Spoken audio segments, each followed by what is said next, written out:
अस्सलाम वालेकुम फ्रेंड्स, कैसे हैं आप सब। उम्मीद करता हूं कि आप सब खैरियत से होंगे। जी तो फ्रेंड्स, आज हम बात करेंगे पंजाब यूनिवर्सिटी दो के एग्ज़ाम होने वाले हैं सितंबर में, फोर्थ ईयर के, थर्ड ईयर के भी और फोर्थ ईयर के भी। लेकिन मैं ये वीडियो फोर्थ ईयर के लिए बना रहा हूँ करेक्शन की, BA correction of error with different style. आज हम इस वीडियो के अंदर करेक्शन जो है उनके रूल्स जो हैं उनको फॉलो करेंगे मैं आपको रूल्स बताऊंगा, हमेशा याद रखिएगा करेक्शन के आपने रूल्स जो हैं उनको फॉलो करना है। जैसे भी आप रूल्स को फॉलो करेंगे आपको करेक्शन कभी भी नहीं भूलेगी। जो मर्ज़ी वर्ड्स, जो मर्ज़ी सेंटेंसेस पेपर में आ जाएं आप अटेम्प्ट कर पाएंगे जब आप रूल्स को फॉलो करेंगे। जी तो फ्रेंड्स, चलते हैं हम अपने टॉपिक की तरफ। Punjab university lecture number 1, BA correction of error with different style, written by Zaigham Toor. ये मैंने खुद टाइप किया हुआ है, खुद लिखा हुआ है मैंने। ये आप जो है देख सकते हैं। पहले आप रूल्स को सुने, फॉलो करें और याद करें।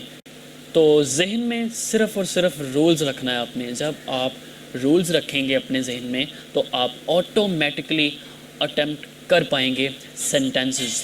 जितने भी डिफ़िकल्ट सेंटेंसेस आ जाए आप अटेम्प्ट कर सकते हैं, कोई मसला नहीं। Okay, rules for the correction of error in the use of noun.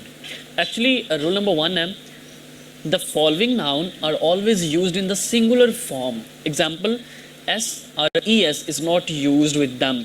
मदरजा झैल इसम हमेशा वाहिद शक्ल में इस्तेमाल की जाती है, यानी कि इनके साथ एस या ई एस इस्तेमाल नहीं किया जाता। आप देख सकते हैं ये नाउन है। Sheep, cattle, fish, deer, poor, people, hair, swine, issue, vocation. अब ये नाउन है, हमेशा याद रखिएगा गाइस, इन नाउन के साथ एस या ई एस का इस्तेमाल बिल्कुल भी नहीं करना। एग्जाम्पल देख लेते हैं। I saw many kettles in the field. मैंने बहुत से मवेशी देखे फील्ड में। I saw many cattle in the field. देखें एस नहीं है, क्योंकि एस लगाना भी नहीं आपने, क्योंकि ये बेशक वो जमा का मफहूम अदा कर रहे हो। ये जो नाउन है जिनकी बात की है, बेशक ये जमा का मफहूम अदा कर रहे हो, लेकिन ये आएंगे इनके साथ एस या एस नहीं लगेगा। रूल नंबर 2 है जी, the following nouns are always used in the plural form, meaning they must be accompanied by ERES।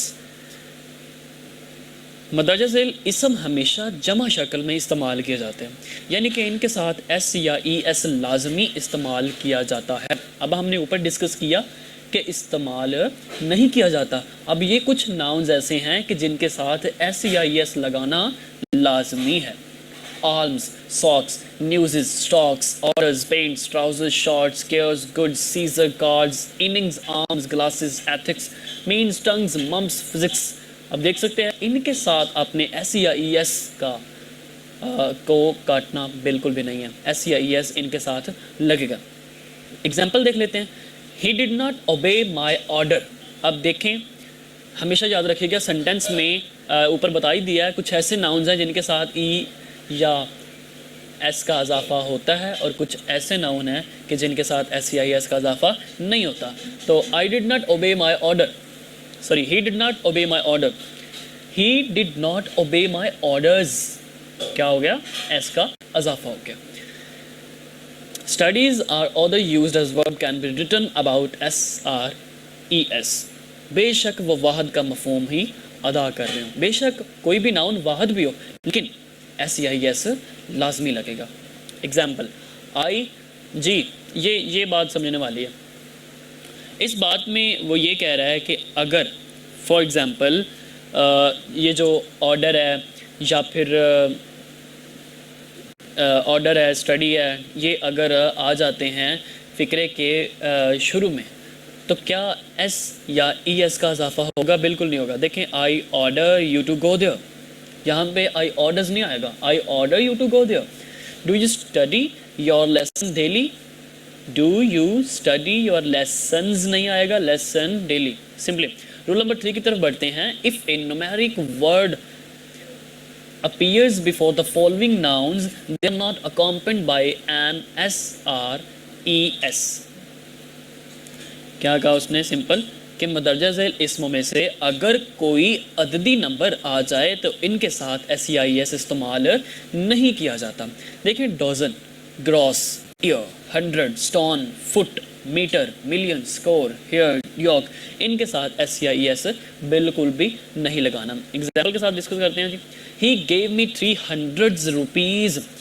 तो हमेशा याद रखिएगा आपने हंड्रेड्स जो हैं इनको एस नहीं लगाना। He gave me 300 rupees. Okay, hundreds जो है इसको आपने एस नहीं लगाना, तो सिंपली 100 रखना है। रूल नंबर 4 है the following are seemingly singular but actually play the plural meaning so their verbs are always used plural.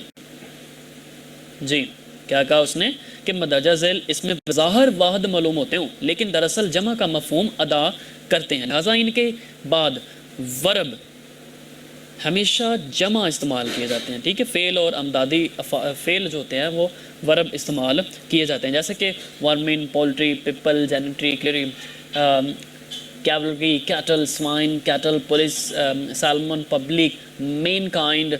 तो ये क्या है? सारे ये बज़ाहिर वाहद मालूम होते हैं लेकिन ये मफहूम जमा का अदा कर। अब देखें पीपल, लफ्ज़ तो सिंगल है पीपल, लेकिन जो मफहूम है वो जमा का अदा कर रहे हैं। पीपल, लोग, यानी कि लोग मिलके एक वर्ड बना रहे हैं पीपल के।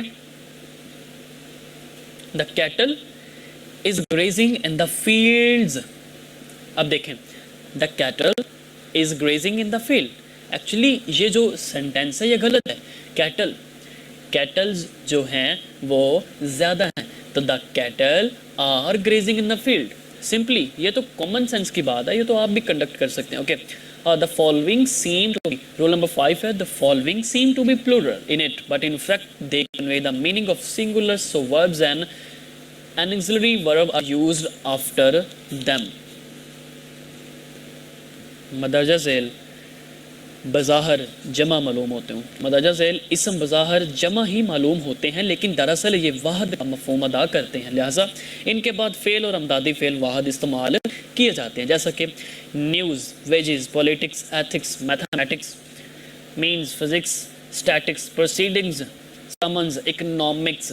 तो ये क्या है? ये बज़ाहिर जमा ही मालूम होते हैं लेकिन ये मफहूम वाहद का अदा करते होते हैं। ये याद रखिएगा हमेशा। नीचे में एग्जांपल भी दी हुई है मैंने। The news of his death are not true. गलत फिक्र है, एक्चुअली है क्या कि the news of his death is not.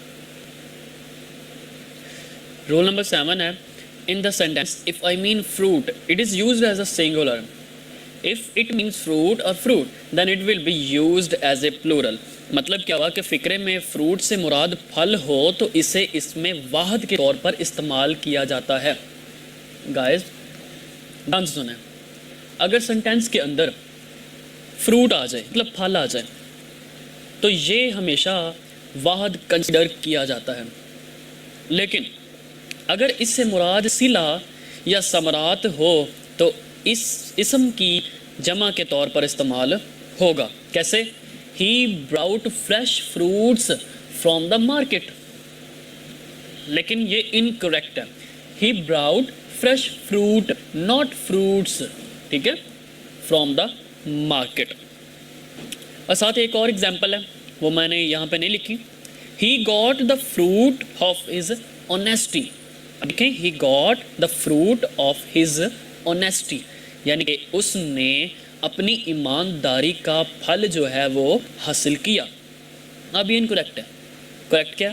He got the fruits of his honesty. कहने का मतलब सिंपल ये है कि फ्रूट्स जो है तब आएगा जब फ़िक्रे में सिले की बात हो रही होगी या फल, समर, इसकी बात हो रही होगी। अगर तो बात हो रही होगी फ्रूट्स फल की, जैसे कि ही ब्राउट फ्रेश फ्रूट्स, तो एक्चुअली फ्रूट्स नहीं आएगा, फ्रूट आएगा। जी तो फ्रेंड्स, कैसी लगी मेरी वीडियो? उम्मीद करता हूँ आपको अच्छी लगी है। मिलते हैं अगली वीडियो में। अल्लाह हाफिज़।